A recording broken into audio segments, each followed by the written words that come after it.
Hello friends, welcome back to this channel. दोस्तों, इस video में हम बात करेंगे कोल इंडिया लिमिटेड के लिए। लेकिन उससे पहले आपसे रिक्वेस्ट करना चाहूँगा कि दोस्तों, अगर आप पहली बार देख रहे हैं इस चैनल को, मेक श्योर कि सब्सक्राइब करके बेल आइकन को हिट कर लीजिए ताकि आपको वीडियोस की नोटिफिकेशन मिलती रहे। और डीमेट या ट्रेडिंग अकाउंट अगर आपको ओपन कराना है, डिस्क्रिप्शन बॉक्स में लिंक दिया गया है। दोस्तों, आइए बात करते हैं कोल इंडिया लिमिटेड के लिए। सबसे पहले हम इसके स्टॉक प्राइस की बात करें तो लास्ट ट्रेडिंग सेशन में 154 के ऊपर ओपन हुआ, 149.00 का लो बना डाला, 156.80 का हाई बनाया था और 150.00 के ऊपर गिर के बंद हुआ। 5.36% की गिरावट के साथ सेटल हुआ। 1,21,15,340 टोटल वॉल्यूम जनरेट हुआ। कंपनी की मार्केट कैप 150 के क्लोजिंग प्राइस के करस्पॉन्डिंग 92,440 करोड़ रुपए है। कोल इंडिया का 52 वीक लो 123.40 का और हाई है 203.80 का। कोल इंडिया लिमिटेड को लेकर के दोस्तों एक खबर है कि जो इनकी जो पुरानी जो माइंस हैं या जो ऐसी माइंस हैं जो कई महीनों से या कई सालों से बंद पड़ी हैं, उनका क्या होगा, उन खटारा माइंस का क्या होगा, इसको लेकर के एक लेटेस्ट अपडेट है, आपको पता होना चाहिए। Let's no this. दोस्तों, कोल इंडिया जो है यहाँ पे इसका जो मैनेजमेंट है अब ये कंसीडर करने जा रहा है कि जो प्राइवेट सेक्टर की कंपनीज़ हैं उन सभी को हायर किया जा सकता है इसके डिसकंटिन्यूड माइंस को कंटिन्यू या रन कराने के लिए। अब देख सकते हैं इंडिया मतलब coal India limited is considering partnering with private companies, यानी प्राइवेट कंपनीज के साथ ये पार्टनरशिप कर सकते हैं ताकि जो कोल माइंस इनकी कई सालों से या महीनों से बंद पड़ी हैं उन सभी को ऑपरेट किया जा सके, यानी उनको फंक्शनल बनाया जा सके। और ये बंद क्यों हुई थी, इसके पीछे कोई स्पेसिफिक रीज़न नहीं है, इसके कई कारण हो सकते हैं। जैसे कि आपको पता है शॉर्टेज आ गई थी और हो सकता है वहाँ पे रेन ज़्यादा, बारिश ज़्यादा हुई हो जिसकी वजह से वो शट डाउन कर दिया गया हो उसके ऑपरेशन को। ठीक है, तो यहाँ पे आप देख सकते हैं फेडरल कोल मिनिस्ट्री की तरफ से इस कोल इंडिया लिमिटेड के बिहाफ पर ये बातें जो हैं सोची जा रही हैं। कोल इंडिया लिमिटेड यहाँ पे दोस्तों आपको पता होना चाहिए इंडिया का जो टोटल आउटपुट है उसका 80% अकाउंटेबल है।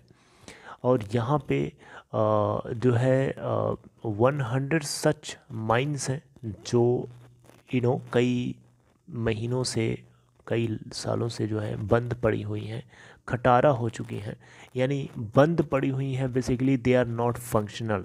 तो उन सभी को 100 से ज़्यादा, नंबर याद रखिएगा, 100 से ज़्यादा ऐसी माइंस हैं जिनको प्राइवेट सेक्टर की किसी कंपनी को रेवेन्यू शेयरिंग बेसिस के आधार पर, रेवेन्यू शेयरिंग मॉडल के आधार पर उनके साथ ये कॉन्ट्रैक्ट किया जा सकता है ड्यू कोर्स ऑफ टाइम। यानी जो भी रेवेन्यू जनरेट होगा उसको एक रेवेन्यू शेयरिंग मॉडल तैयार किया जाएगा जिसके आधार पर प्राइवेट कंपनीज़ को ये अधिकार दिया जाएगा कि कोल इंडिया लिमिटेड की जो माइंस हैं, जो कोल माइंस हैं उनको ऑपरेट किया जा सके, यानी वहाँ से कोल का प्रोडक्शन किया जा सके मिनिमम से मिनिमम एक्सपेंसेस में, और ताकि ज़्यादा से ज़्यादा आउटपुट निकले और उससे ज़्यादा रेवेन्यू जनरेट होगा जिससे कोल इंडिया लिमिटेड को बैठे बैठे रेवेन्यू जनरेटेड मिलेगा। यहाँ पे दोस्तों कोल इंडिया लिमिटेड की बिहाफ पे जो मिनिस्ट्री है इन्होंने बताया कि जो कंसल्टेशन मीटिंग होनी है इसको लेकर के कई दफ़े हुई भी है। और यहाँ पे जो है इसको बहुत सारा ह्यूज पार्टिसिपेशन देखने को भी मिला अलग अलग कंपनीज से, जैसे कि एसएल माइनिंग है, अडानी इंटरप्राइजेज है, टाटा पावर है, जेएसडब्ल्यू है, जिंदल स्टील है। ये वो कंपनीज हैं जिन लोगों ने इंटरेस्ट दिखाया था इस काम को करने के लिए कोल इंडिया के साथ, राइट।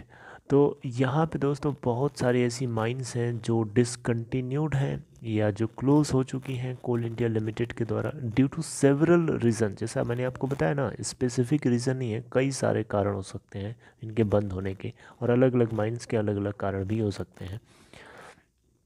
इनको जल्दी ही ओपन किया जा सकता है, इसके ऊपर बातचीत चल रही है, राइट।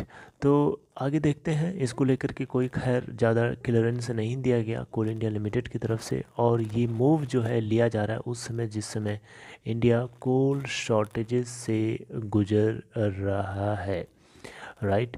क्योंकि जो इंडस्ट्रियल एक्टिविटी है उसमें एक्सेलरेशन हमें देखने को मिला, जिसकी वजह से जो डिमांड है कोल की वो बढ़ गई अचानक, जिसके चलते कोल इंडिया लिमिटेड से अचानक सप्लाई कर पाना थोड़ा मुश्किल पड़ रहा है, राइट। तो यहाँ पे इंपोर्ट्स भी कराया जा रहा है बहुत सारी कंपनीज़ के थ्रू, लेकिन अब आपको पता है ग्लोबल प्राइसेस बहुत तेज़ी से बढ़ने वाले हैं, क्योंकि अभी तो रशिया और यूक्रेन क्राइसिस की वजह से जितने भी इस तरीके के रॉ मटेरियल्स हैं उन सभी के प्राइसेस में आग लगना तय है, और आग पहले से भी लगी हुई थी। ओके, तो दोस्तों ये छोटी सी अपडेट थी कोल इंडिया लिमिटेड को लेकर के। आई होप मैंने आपको समझाने की कोशिश करी, एंड आई होप आपको समझ में भी आया। Take care friends, see you next time.